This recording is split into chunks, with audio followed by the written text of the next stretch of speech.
నమస్తే. ఒక పేషెంట్ మన దగ్గర ఏం ప్రాబ్లమ్ తోటి వచ్చిండ్రంటే ఆస్టియో ఆర్థరైటిస్ ఉండే.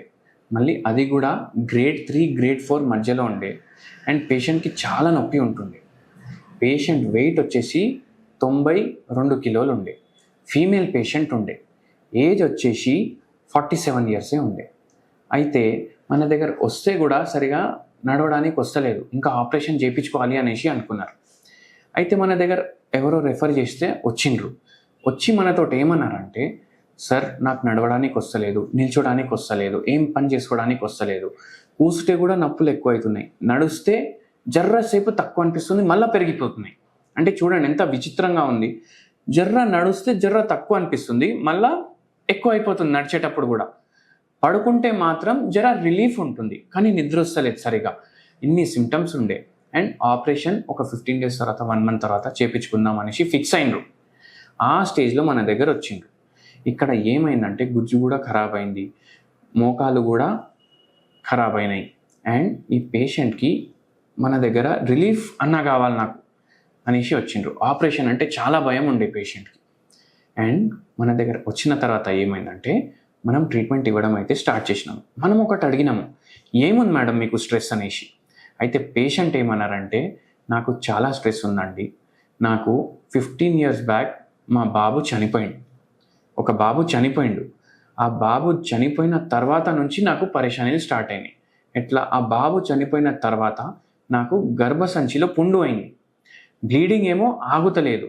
దానివల్ల గర్భసంచి తీసేసినాము, దానికి ఓవరీస్ ఉంటాయి అవి కూడా తీసేసినాము.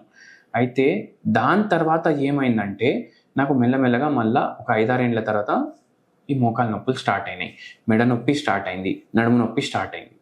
ఇక్కడ మనం ఏం గమనించాలంటే ఫైబ్రాయిడ్ యూట్రస్ బాబు చనిపోయిన తర్వాత స్టార్ట్ అయింది. అండ్ ఫైబ్రాయిడ్ యూట్రస్ వల్ల ఎక్సెసివ్ బ్లీడింగ్ అయ్యి ఆ గర్భసంచి తీసేయడం వల్ల ఇంకా హార్మోనల్ చేంజెస్ అవుతాయి కదా బాడీలో, దానివల్ల ఆర్థరైటిస్ వచ్చేసింది. ఇన్ని ప్రాబ్లమ్స్ ఉండే. అండ్ మెయిన్ స్ట్రెస్ ఫ్యాక్టర్ ఏంది, బాబు చనిపోవడం. దాంతో చాలా స్ట్రెస్ ఉండే. అండ్ ఇప్పుడు చూడండి, ఈ మోకాలు నొప్పి, ఆస్టియో ఆర్థరైటిస్ అన్నీ దేనివల్ల వస్తాయి, ఇట్లా స్ట్రెస్ ఉండడం వల్ల ఈ పేషెంట్ కేసులో ఉండే, వెయిట్ ఉండడం వల్ల ఈ పేషెంట్ కేసులో ఎక్కువ వెయిట్ ఉండే, మళ్ళీ గర్భసంచి తీయడం వల్ల ఈ ఫ్యాక్టర్స్ ఉండే ఈ పేషెంట్కి. అయితే ఇవన్నీ మనం కన్సిడరేషన్లో తీసుకుంటాం.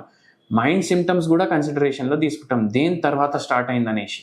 సో ఇవన్నీ కన్సిడర్ చేసి మనం హోమియోపతి మందులు ఇవ్వడం వల్ల 4 నెలలు 5 నెలల్లో నొప్పులు తగ్గిపోయినాయి. ఆ పేషెంట్ సర్జరీ కూడా చేయించుకోలేదు, మెల్లమెల్లగా పూర్తిగా తగ్గిపోయింది పేషెంట్కి. ఇంకోటి ఏంటంటే మనం ఒక హోమ్ రెమెడీ కూడా చెప్పినాము. ఏం చెప్పినాం హోమ్ రెమెడీ, మీరు డైలీ ఏం చేయాలంటే పసుపు కొమ్మలు ఉంటాయి కదా వెట్, అవి ఇంత పీస్ తీసుకోవాలి, దాంట్లో ఇంతే పీస్ అల్లం వేయాలి. ఇవి 2 దంచుకొని మీరు ఏం చేయాలంటే స్కిమ్డ్ మిల్క్ అంటే ఫ్యాట్ కంటెంట్ తీసేస్తారు దాంట్లో లోపల నుంచి. స్కిమ్డ్ మిల్క్ ఇది జరసేపు బాయిల్ చేసి మీరు ఇది కన్జ్యూమ్ చేయాలనేసి చెప్పినాం. పేషెంట్ ఎర్లీ మార్నింగ్ ఇదే పని చేస్తుండే.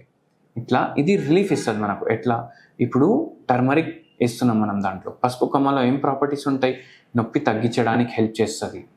మళ్ళీ దాని తర్వాత మీకు ఏదైతే ఉబ్బింతివి మోకాలు, అది ఉబ్బుడు తగ్గించడానికి హెల్ప్ చేస్తుంది. మళ్ళీ జింజర్ ఏం చేస్తుంది, మీ బాడీలో ఉన్న టాక్సిన్స్ కానీ ఇవన్నీ ఫ్లష్ అవుట్ చేయడానికి హెల్ప్ చేస్తుంది. సో మోకాలు నొప్పులు ఉన్నాయంటే పసుపు కొమ్మ ఇంత పీసు, జింజర్ ఇంత పీస్ మీరు స్కిమ్డ్ మిల్క్లో బాయిల్ చేసి తీసుకోండి, మీకు బెనిఫిషియల్ ఉంటుంది.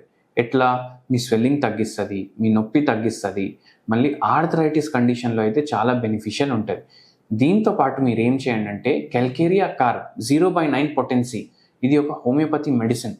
ఇది డైలీ 4 గోళీలు మీరు మధ్యాహ్నం తీసుకోండి. మార్నింగ్ ఈ మిల్క్ తాగండి, ఇవి 2 బాయిల్ చేసి మధ్యాహ్నం కెల్కేరియా కార్బ్ 0/9 పొటెన్సీ 4 గోళీలు వేసుకోండి, మీకు రిలీఫ్ ఉంటుంది.